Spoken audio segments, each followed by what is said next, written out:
부처님께서 저녁이 내리는 숲길을 따라 걷고 계셨습니다. 하늘은 붉게 물들고 나무 사이로 부드러운 바람이 흘렀습니다.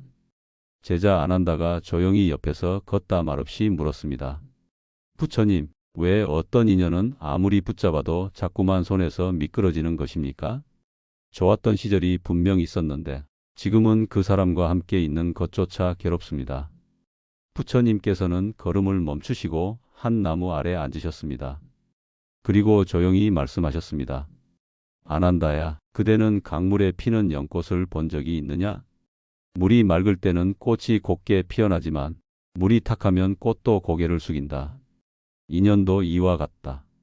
함께 있을 때 기쁨이 피어나지 않는다면 그 인연은 이미 탁해진 것이다. 아난다는 잠시 고개를 떨군 채 그 말을 곱씹었습니다. 그러자 옆에 있던 다른 제자가 입을 열었습니다. 스승님, 그럼 우리가 끝났다고 느끼는 인연은 어떤 때 알아차릴 수 있습니까?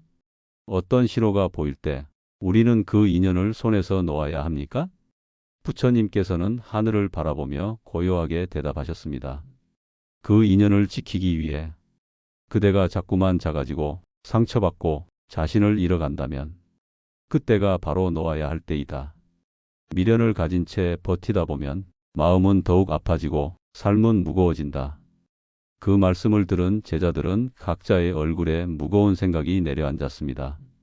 그들 모두 한 번쯤은 그런 인연을 겪어보았기 때문이었습니다. 사랑했지만 지금은 슬픔만 남은 관계. 기대했지만 돌아온 건 무관심뿐이었던 사이. 도움을 주었지만 고마움은커녕 상처만 돌아온 사람. 여러분은 어떠신가요? 혹시 지금 떠올랐던 사람이 있으신가요? 그렇다면 지금부터의 이야기를 조금 더 마음에 새기며 들어주셨으면 합니다. 오늘은 인연이 끝났다는 5가지 신호에 대해 말씀드릴까 합니다. 아직은 버릴 수 없고 놓아줄 자신이 없어 보이는 인연이라 할지라도 이 5가지를 마음속에 담아두신다면 언젠가 더 평온한 길로 나아가는데 도움이 될 것입니다. 부처님께서는 언젠가 이렇게 말씀하셨습니다. 떠나야 할 인연을 붙잡으면 남는 건 고통뿐이다. 놓는 것은 버림이 아니라 자신을 지키는 일이다. 자, 이제 첫 번째 신호부터 함께 알아보겠습니다. 그 인연이 끝났다는 가장 분명한 시작은 함께 있어도 외롭다는 느낌이 들기 시작할 때입니다. 다음 이야기에서는 이 첫 번째 신호가 마음에 미치는 영향을 불교의 실제 일화를 통해 나누겠습니다. 계속 함께 해주시기 바랍니다. 부처님께서 기원정사에 머무르실 때였습니다. 어느 날 제자 우팔리가 찾아와 깊은 한숨을 내쉬며 말했습니다. 부처님, 저는 어느 법과 오랫동안 깊은 우정을 나누어 왔습니다. 함께 수행하고 함께 울고 웃었습니다. 그런데 요즘 그 법과 마주하면 어쩐지 더 외롭다는 느낌이 듭니다. 예전엔 말없이 있어도 편안했는데 이제는 말을 해도 마음이 닿지 않는 것 같습니다. 부처님께서는 고개를 끄덕이시며 대답하셨습니다. 우팔리야, 함께 있어도 외로운 느낌이 드는 인연은 이미 마음이 어긋나기 시작한 것이다. 몸은 곁에 있어도 마음은 멀리 떠난 것이다. 사람과 사람 사이의 인연은 언제나 말로 이어지는 것이 아니다. 침묵 속에서도 통하는 것이 진짜 인연이다. 그런데 아무리 말해도 외롭다면 그건 내 마음이 혼자 싸우고 있다는 신호다. 우팔리는 눈시울을 붉히며 말했습니다. 스승님, 제가 변한 것입니까? 아니면 그 벗이 변한 것입니까? 그러자 부처님은 조용히 나무 아래 떨어진 잎을 가리키며 말씀하셨습니다. 잎이 떨어지는 것을 두고 나무가 먼저 변했는지 바람이 먼저 변했는지 묻지 않는다. 그저 흐름일 뿐이다. 인연도 그와 같다. 누가 먼저 변했는지 따지는 것은 아무 의미가 없다. 중요한 것은 지금 내 마음이 그 인연 속에서 상처받고 있다는 사실이다. 여러분, 혹시 지금 누군가와 함께 있으면서 이상하리만치 외롭다는 감정을 느껴본 적 있으신가요? 바로 그 감정이 그 인연이 끝났다는 첫 번째 신호일 수 있습니다. 예전에는 그 사람과 함께 있는 것만으로 위로가 되었는데 지금은 함께 있어도 말이 사라지고 조용함이 더 불편해진다면 그 인연은 이미 마음속 깊은 틈이 생긴 것입니다. 그리고 그 틈은 대화나 노력만으로 메워지지 않을 수도 있습니다. 부처님께서는 이어 말씀하셨습니다. 그대는 바위 위에 피는 꽃을 본 적이 있느냐? 비가 와도 뿌리를 내릴 수 없고 햇살이 비쳐도 꽃은 시든다. 흙이 있어야 꽃이 피어나듯 마음이 이어져야 관계도 자란다. 그 인연이 진정한 관계였다면 함께 있는 순간마다 마음이 편안하고 말이 없어도 서로의 눈빛만으로 통했을 것입니다. 하지만 지금 그 자리에 외로움만 남아있다면 그 인연은 이미 자연스레 흘러간 것입니다. 이제 스스로에게 이렇게 물어보시기 바랍니다. 나는 이 관계 안에서 더 깊어지고 있는가? 아니면 점점 고요한 절벽으로 밀려가고 있는가? 놓는 것이 곧 실패가 아닙니다. 놓는다는 것은 지금의 나를 지키기 위한 아주 지혜로운 선택일 수 있습니다. 이어서 두 번째 신호에 대해 함께 나누겠습니다. 그 인연이 끝났다는 또 다른 징후는 말이 통하지 않는다는 순간부터 시작됩니다. 다음 이야기에서 함께 살펴보겠습니다. 부처님께서 어느 날 저녁 제자들과 함께 불을 피우고 둘러앉아 계셨습니다. 제자 사리불이 조심스레 입을 열었습니다. 부처님, 어떤 사람과는 아무리 이야기해도 서로 마음이 닿지 않는 느낌이 듭니다. 말을 하면 할수록 오해만 깊어지고 같은 말을 반복해도 그 사람은 늘 딴소리만 합니다. 그럴 땐 어떻게 해야 합니까? 부처님께서는 불꽃을 바라보시며 대답하셨습니다. 사리불아, 말은 마음의 거울이다. 마음이 닫혀 있으면 아무리 선한 말도 흘러내린다. 내가 물을 따라도 그릇이 뒤집혀 있으면 담을 수 없는 것처럼 상대의 마음이 돌아서 있다면 내 말은 더 이상 닿지 않는다. 부처님은 과거의 한 수행자 이야기를 들려주셨습니다. 그 수행자는 아주 헌신적인 마음으로 세속에 남은 가족을 돌보며 진리를 전하려 했습니다. 그는 형제를 설득하기 위해 하루에도 몇 번씩 편지를 쓰고 오랜 길을 걸어가 직접 이야기를 나누었습니다. 하지만 형제는 늘 차갑게 말했습니다. 나는 내 말을 믿지 않는다. 너는 이제 이 세상 사람과는 다르다. 수행자는 점점 더 애썼습니다. 말을 고쳐가며 설득했고 기다림의 미덕도 보였습니다. 그러던 어느 날 그는 부처님께 찾아와 묻습니다. 스승님, 제가 더 어떻게 말해야 저 사람이 저를 이해해 줄까요? 부처님께서는 조용히 고개를 젓고 말씀하셨습니다.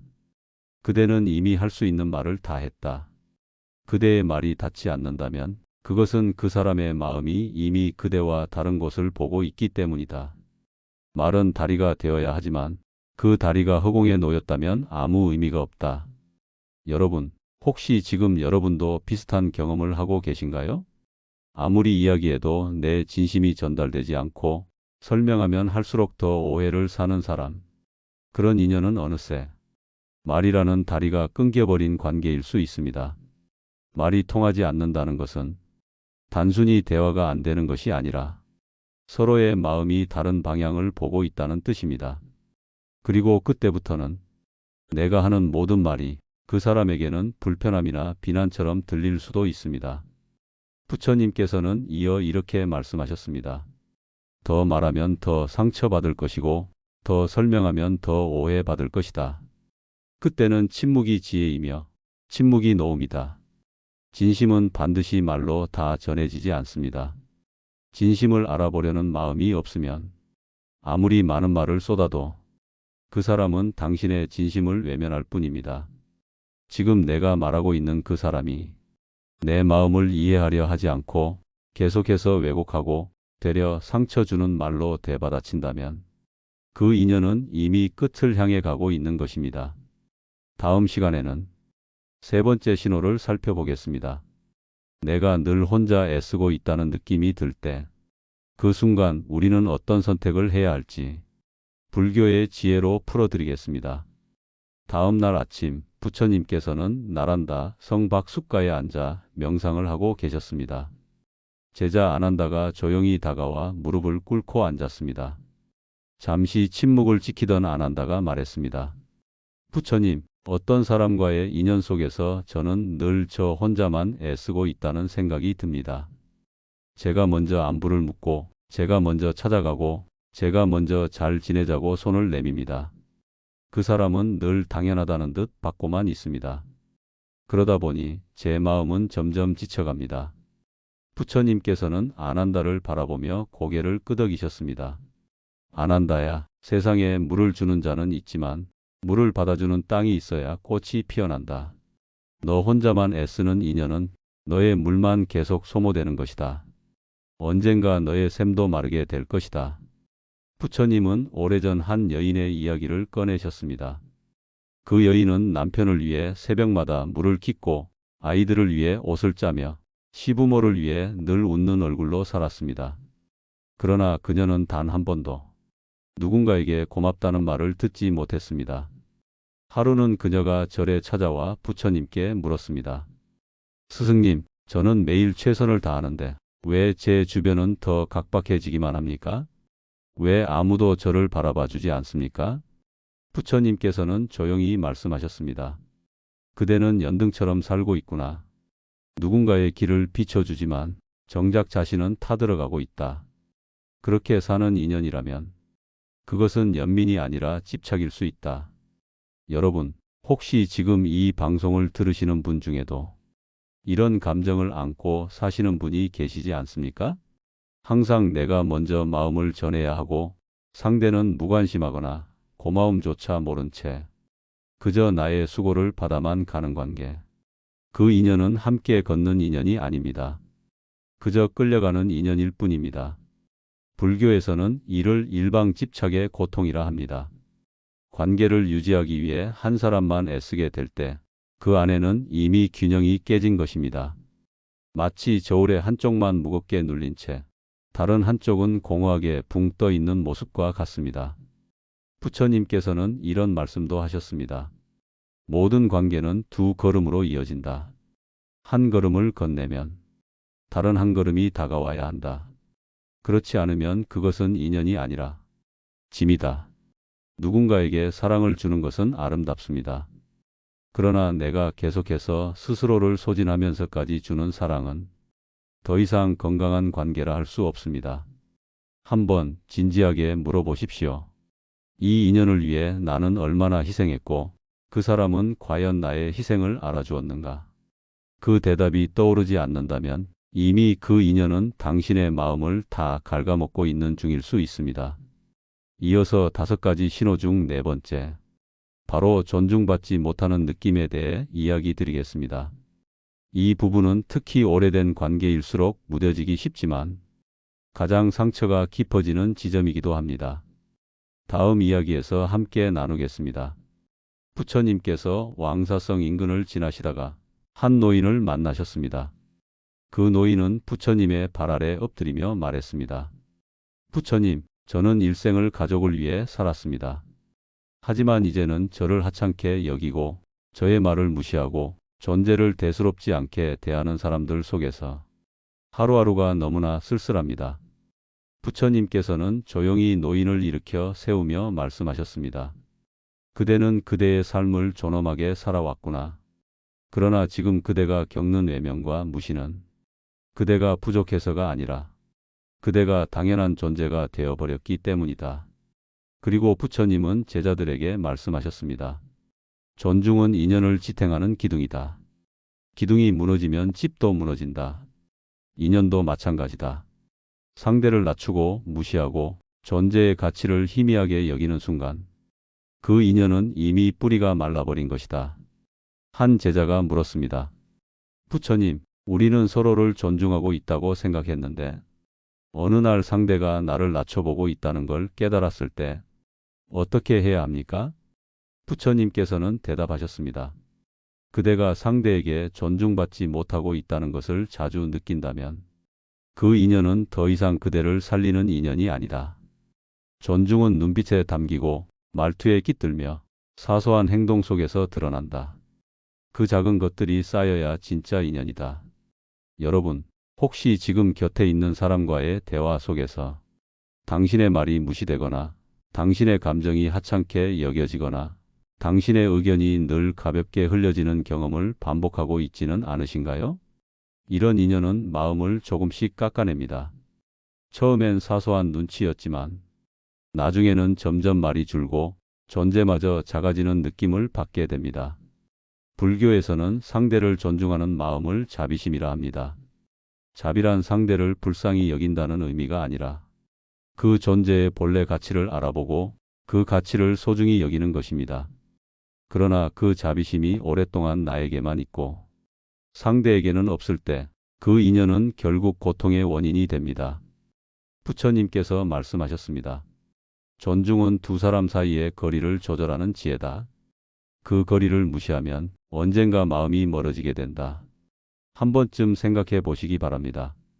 그 사람이 나를 대하는 태도는 내가 존중받고 있다는 느낌을 주고 있는가? 아니면 그저 익숙해졌다는 이유로 나를 무시하고 있는가? 존중 없는 관계는 아무리 오래돼도 건강할 수 없습니다. 오히려 오래됐기 때문에 그 무시는 더 깊고 더 익숙하게 스며들어 우리를 점점 무기력하게 만들 수 있습니다. 다음 이야기에서는 마지막 5번째 신호에 대해 말씀드리겠습니다.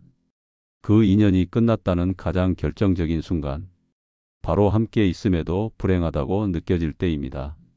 마음 깊은 곳의 불편함, 그 끝자락에서 우리는 어떤 선택을 해야 할지 함께 생각해 보겠습니다.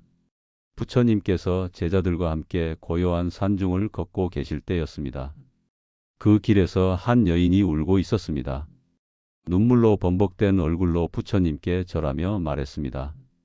부처님, 그 사람과 함께 있으면 이상하게도 제가 점점 불행해집니다. 처음에는 사랑이라고 생각했는데 이제는 제가 어떤 모습으로 살아도 그 사람은 저를 탓하고 제 기쁨을 외면하며 제 존재를 불편해합니다. 부처님께서는 그녀의 눈물을 닦아주시며 나직이 말씀하셨습니다. 그대는 그 사람을 통해 행복해지기를 바랐으나 이제는 그 사람 곁에서조차 슬픔이 더 커지고 있구나.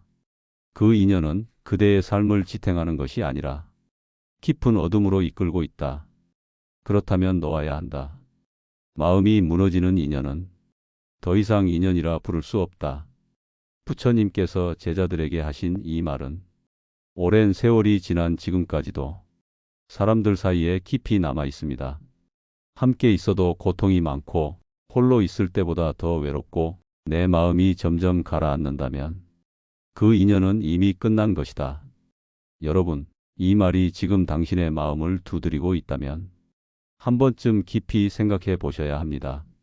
어떤 사람과 함께 하면서 기쁨보다 불행이 많아지고 존재 자체가 위축되고 행복을 이야기하는 것이 어색해지고 있다면 그 인연은 이미 그 기능을 다한 것입니다. 불교에서는 이를 심정의 어긋남이라고 합니다. 마음의 결이 맞지 않고 서로의 삶을 빛나게 하지 못한 채 서로의 존재를 짐처럼 느끼게 될 때 그 인연은 자연스레 떠나보내야 할 대상입니다. 부처님께서 또 이렇게 말씀하셨습니다.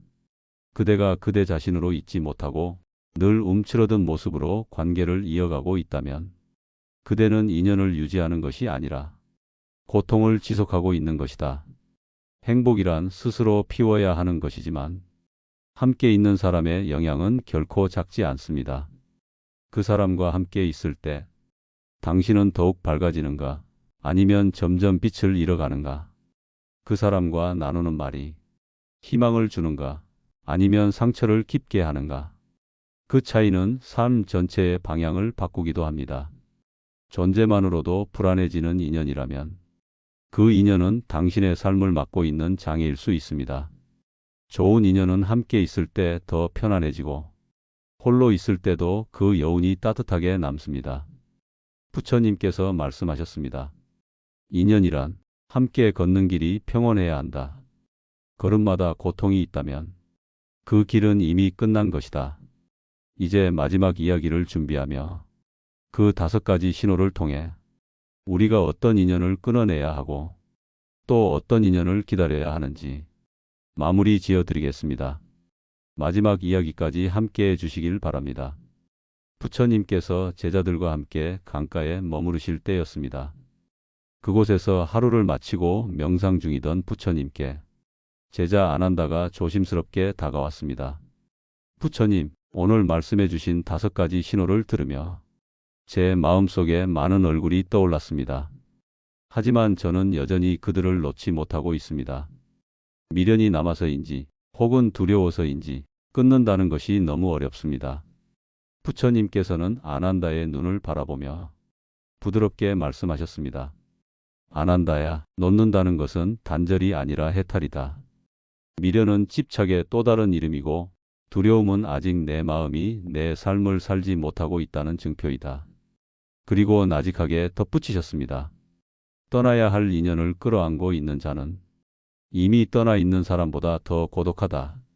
사랑하는 제자들의 눈빛이 흔들리는 것을 보며 부처님은 마지막으로 한 비유를 들려주셨습니다. 어느 마을에 우물을 파던 노인이 있었습니다. 마을 사람들은 그가 매일 우물에 물을 부으며 기도하는 걸 이상히 여겼습니다. 그에게 물었습니다. 어르신, 왜 마르지도 않은 우물에 매일 물을 붓고 계십니까? 노인은 말했습니다. 이 우물은 내 자식이다.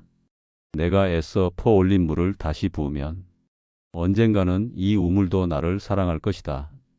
하지만 수년이 지나도 그 우물은 더 이상 깊어지지도 않았고 물맛조차 달라지지 않았습니다. 노인은 어느 날 허리를 다쳐 다시는 물을 기를 수 없게 되었고 그때서야 우물을 바라보며 눈물지었습니다. 나는 우물을 사랑했지만 이 우물은 한 번도 나를 채운 적이 없었구나. 부처님께서는 말씀하셨습니다. 사랑은 마르지 않는 샘이어야 한다. 함께 있어도 말라가는 마음은 더 이상 그대의 길이 아니다. 여러분, 지금까지 함께 해주셔서 감사합니다.